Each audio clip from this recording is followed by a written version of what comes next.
Hi guys, welcome to part 2 of this show and tell of my CD collection.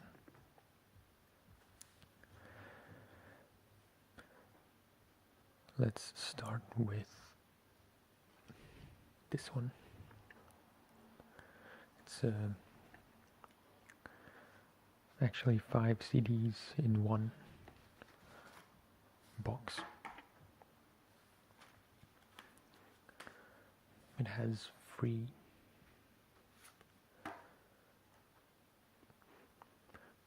The Sun Don't Lie,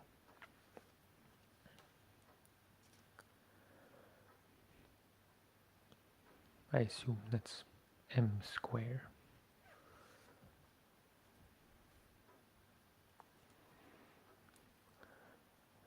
Silver Rain,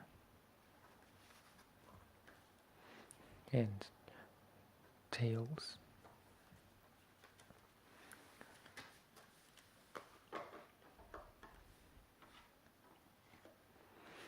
I got these for myself for Christmas a few years ago, but they were also meant as a Christmas present for my girlfriend's brother, or one of her brothers,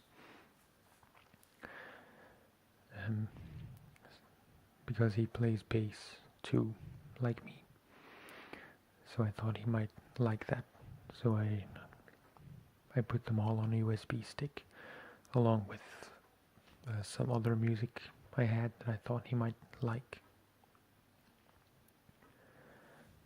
But if I'm honest, I haven't really listened to it that much. I don't think I've even listened to all of the CDs. So yeah, turned out to be not really my cup of tea. Apart from the great bass playing, obviously. Then we have 2 Mika CDs. The Boy Who Knew Too Much and Life in Cartoon Motion. Without doubt, my most colorful CDs. I went to see him live once at a big sports arena, and it was a really good show.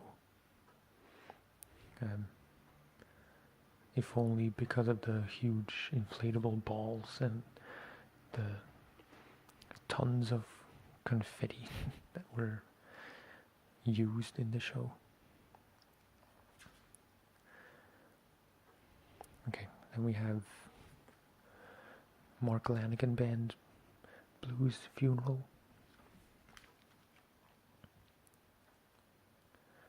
It's a really good CD. Kind of feels and looks like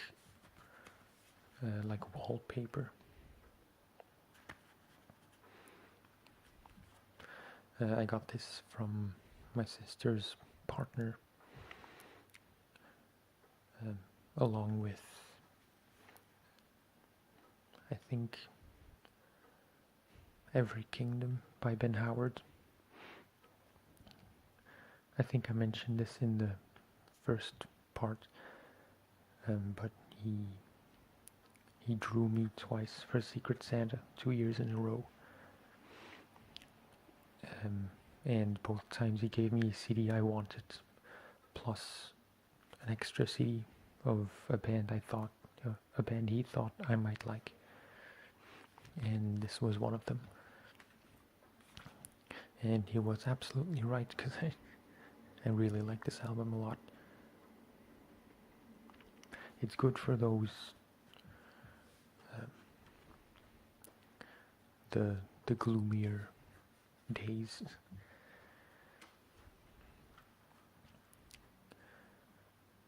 Then kind of a guilty pleasure, I guess. Chocolate Starfish and the Hot Dog Flavored Water. I haven't listened to this album in years, and I don't think I ever will. It's kind of like the Eminem CD, because I don't even know why I got this, because I never really liked Limp Bizkit enough to get an album. But I guess it was more of a coolness thing than actually liking the music. Which is a bit silly, but it happens.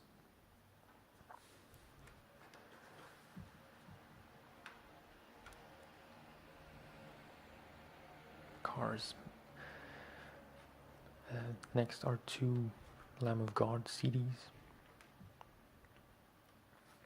As the Palaces Burn and Ashes of the Wake.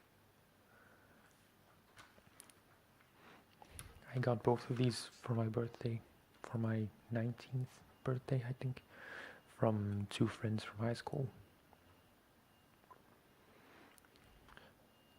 And I think Lamb of God was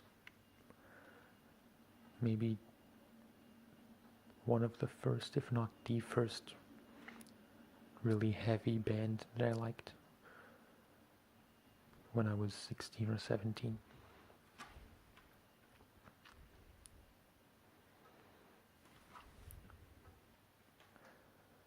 Not sure what my dad thought of it, because he probably just thought it was a lot of yelling and loud music. Then we have this very nice blue album, Free by Twin Atlantic. And it has this cutout over here, because you can, yeah, it doesn't really have a purpose, just kind of funny, I guess. With all these random things on them.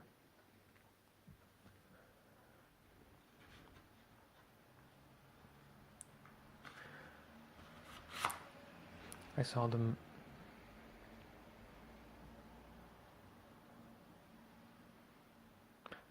live for the first time on the same festival as the festival where I saw Adept and the Black Pacific, which I discussed in the first video. But strangely, to me at least, they were also on the alternative stage, when they're not really alternative music, they're kind of pop. So yeah, really fun CD actually, but I don't listen to it a lot anymore for some reason.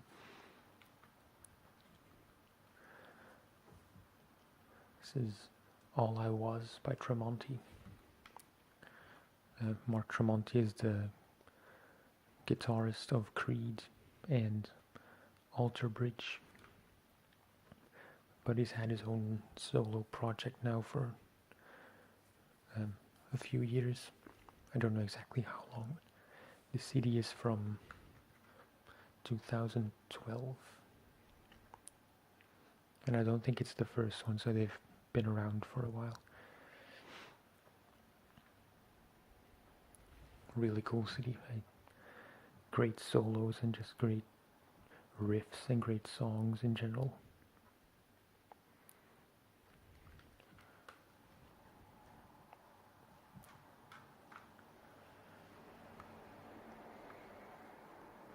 Sorry about the car noises. It's 2 p.m. so I guess it's kind of busy. I really like this cover. It's Light the Torches by Sparkle of Hope. They're a Belgian band, or they were a Belgian band, because they split up quite a few years ago. I got this CD for my, I think my 18th birthday from my sister, along with a t-shirt and one of those cotton carrying bags with the band's logo on it. And that was in September, and they had their farewell concert in November, I think, of the same year. So that kind of sucked, but I'm still glad I was introduced to them. The back looks cool too.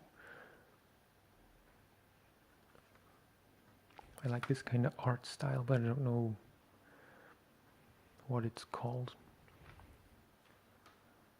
Kind of cartoony, I guess, or comic book-ish. This is Much Against Everyone's Advice by Soulwax, another Belgian band, but a very different genre from Sparkle of Hope. We played the title track, Much Against Everyone's Advice. We played that at school a few years ago, and I liked it so much that I felt like getting the CD because it's a really interesting album.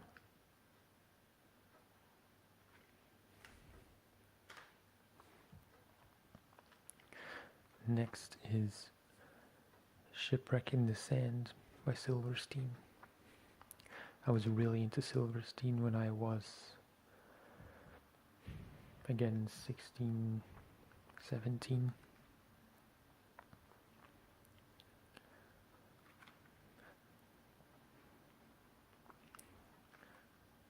I don't know if they're still around. I assume they are.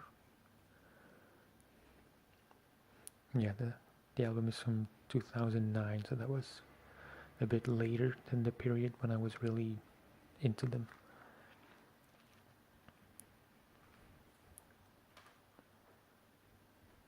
A lot of these CDs I don't really listen to anymore, for whatever reason, just a shift in musical taste, I guess. This is Carving Desert Canyons by Scale the Summit. They're an instrumental prog metal band, but very melodic, not only heaviness, but lots of nice melodies and harmonies.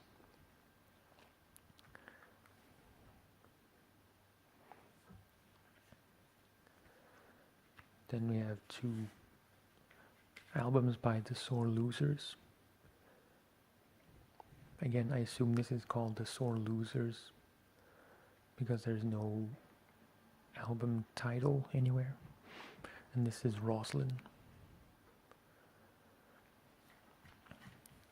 I honestly can't remember when or how I got this,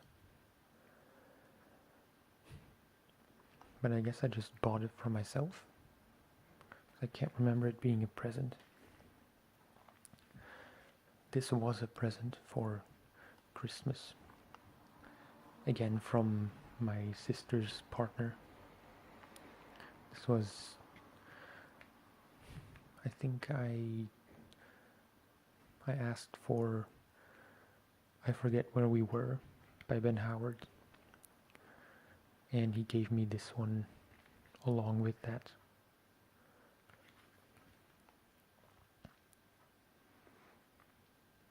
It's a really cool CD.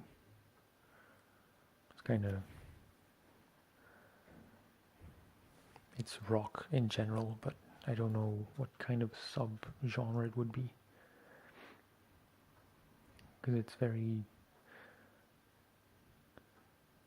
it's what I like to call happy rock, if that makes sense.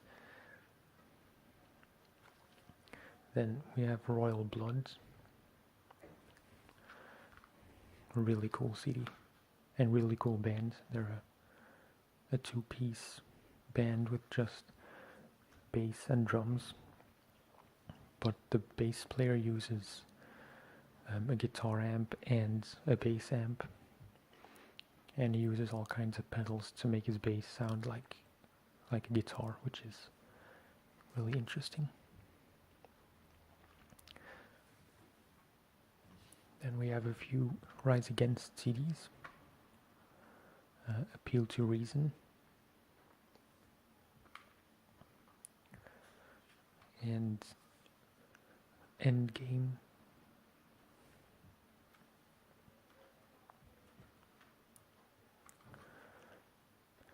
Siren Song of the Counterculture.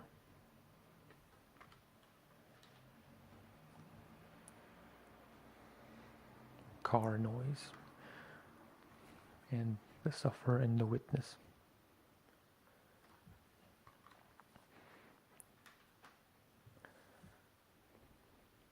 I got into Rise Against when I met my girlfriend, because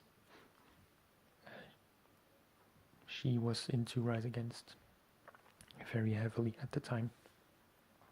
So naturally I became very into Rise Against too. And some of the songs still have a lot of emotional value to them, because they remind me of the period when we met.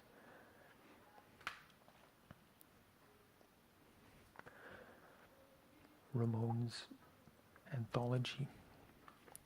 This is a double CD with 85 songs in total of all the biggest hits. But the coolest part are the CDs themselves, I think.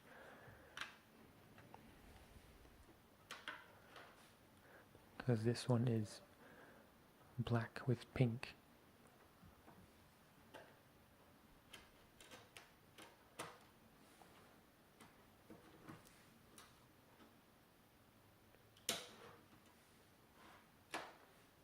And the other one is pink with black. And I don't know why, I just like that. I'm not a huge fan of pink in general, but I do like it in the punk context.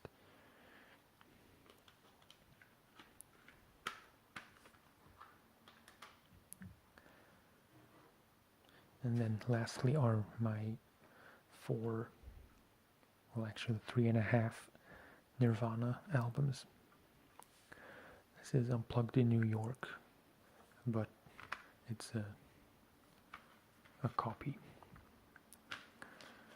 with the very cheaply made cover.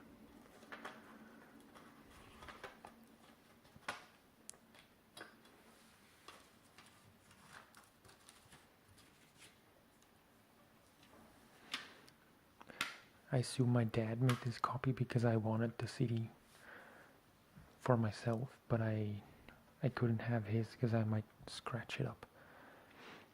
But I listened to Unplugged in New York and Nevermind a lot when I was a kid.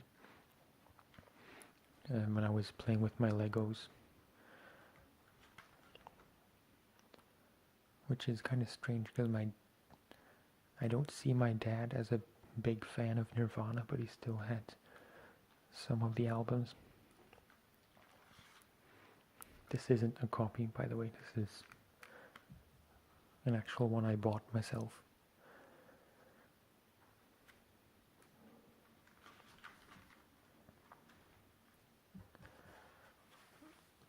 And then we have Incesticide.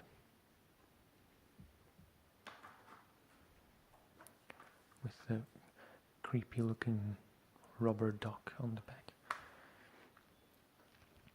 I didn't actually know that a lot of these songs are covers. But I was informed that they are rather recently.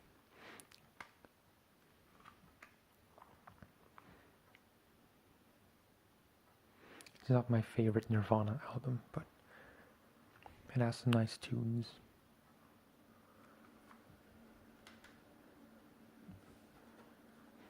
And then lastly we have In Utero.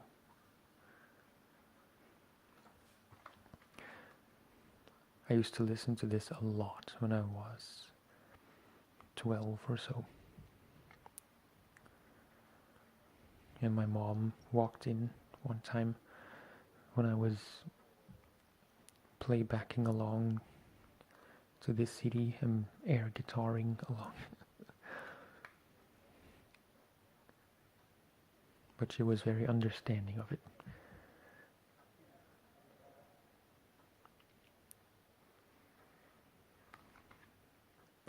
Lots of people seem to think this is one of the worst Nirvana albums. I don't know why, but I really like it.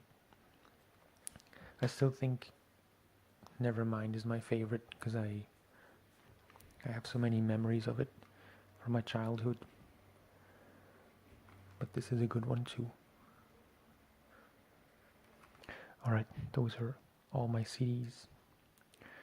I do have a lot more music, but it's on my laptop and I can't really show that to you. So this is gonna have to do, I guess. I hope you found this interesting, and I thank you for watching, and I'll see you in the next video.